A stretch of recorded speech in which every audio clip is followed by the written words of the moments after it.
বিরিঞ্চি রাসেল্লা সন্ত্রাসী এতে আপনার মালিকানাধীন জায়গা থেকে মাটি কাটতেছে। এখানে অনেক পোলাপান জড়িত হয়েছে ভাই, 20 জন পোলাপান এখানে। তোমরা কি করো এলাকার লোক? এলাকার লোক ওই সময় পাইনি, আমরা 4 জন আছি, শুধু 4 জনের বাধা শুনে নাই। মানে ওরা ওরা হুমকি দিচ্ছে, আপনাদের যদি মান সম্মান নিয়ে যদি যেতে চান চলে যান, এখানে কথা বাড়াইয়েন না। হুমকি দিচ্ছে, বুঝছেন? এরা কিন্তু আপনার এই রান্না মান্দা নিয়ে আইছে, অলরেডি আমরা দেখছি। এটা কি আমাদের স্থানীয় এখানকার? চিনেন আপনি? কিছু আপনার জুদা গ্রামের লোক আছে, কিছু বাসপাড়ার লোক আছে, কিছু ফেনী লোক আছে। মাননীয় সংসদ সদস্য, আপনি কি এখানে আসি কাউকে পাইছেন সরজমিনে? আমরা আমাদের মানে এনে উপস্থিত ওরা টের পেয়ে গেছে কেমনে জানো, ওরা আগে থেকে গাড়িটা আমরা চালাই গেছে, আমরা একটা এসকেভেটর আটক করেছি। জি জি। আচ্ছা, আমাদের এই অব্যাহত প্রতিদিন চলবে। জি, কোনো অবৈধ মাটি কাটতে আমরা দিব না কাউকে, সে যত বড় যাই হোক, ক্ষমতাশালী হোক, সন্ত্রাসী যত বড় হোক, আমাদের এখানে আসছে কিসের সন্ত্রাসী? কোনো সন্ত্রাসী থাকবে না এলাকায়। দিলে সন্ত্রাসী জ্বালাইয়ে আর উত্তরে মারতে বলি খালি বাসার সামনে আমি দেখতেছি, অস্ত্র আছে দেখতেছি, বুঝছি আমরা বুঝছি। বুঝে গেছে। মাটি কাটার কথা শুনে তাৎক্ষণিক এখন মধুগ্রামে অবস্থান করেছেন। আমরা একটা এসকেলেটর ওসি সাহেব সহ আমাদের এলাকার গণ্যমান্য ব্যক্তিবর্গ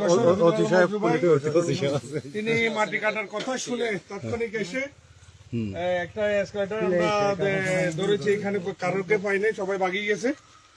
আমরা এই অভিযানটা আমাদের নেতা জনাব রফিকুল আলম মজনু ভাই এই এলাকার দানিশ মার্কায় প্রার্থী হয়ে যিনি যুক্ত করেছেন জনতার ভোটে, ওনার নির্বাচনী ওয়াদা ছিল এই এলাকাতে কোনো মাটি কাটা চলবে না, কোনো অসামাজিক কাজ কর্মকাণ্ড চলবে না। তো উনি নিজেই সশরীরে এসে আজকে এটা অভিযান পরিচালনা করছেন।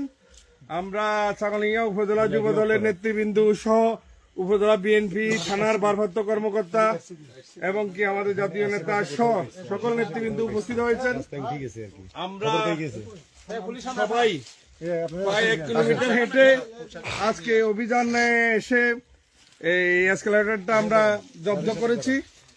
আমাদের মাঝে থানার ভারপ্রাপ্ত কর্মকর্তা আছে এবং কি আমাদের নেতা, এই এলাকার গণমানুষের নেতা, যিনি মানুষের ভোটে নির্বাচিত হয়েছেন, উনি মানুষকে যে ওয়াদা দিয়েছেন উনি অক্ষরে অক্ষরে পালন করবেন এবং কি এতক্ষণ রাত্রে উনি মাটি কাটার সংবাদ পেয়ে মানুষের মাঝে এই আজকে এই অভিযান পরিচালনা করতেছেন।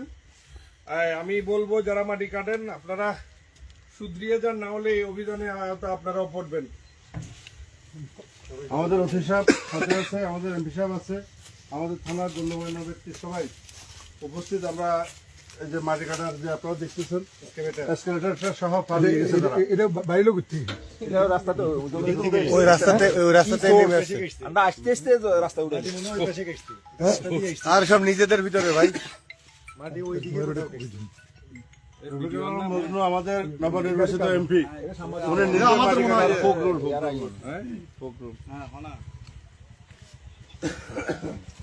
ট্রাক ধরতে পারছো? এদিকে জানে তো ফোন করে আলমগীর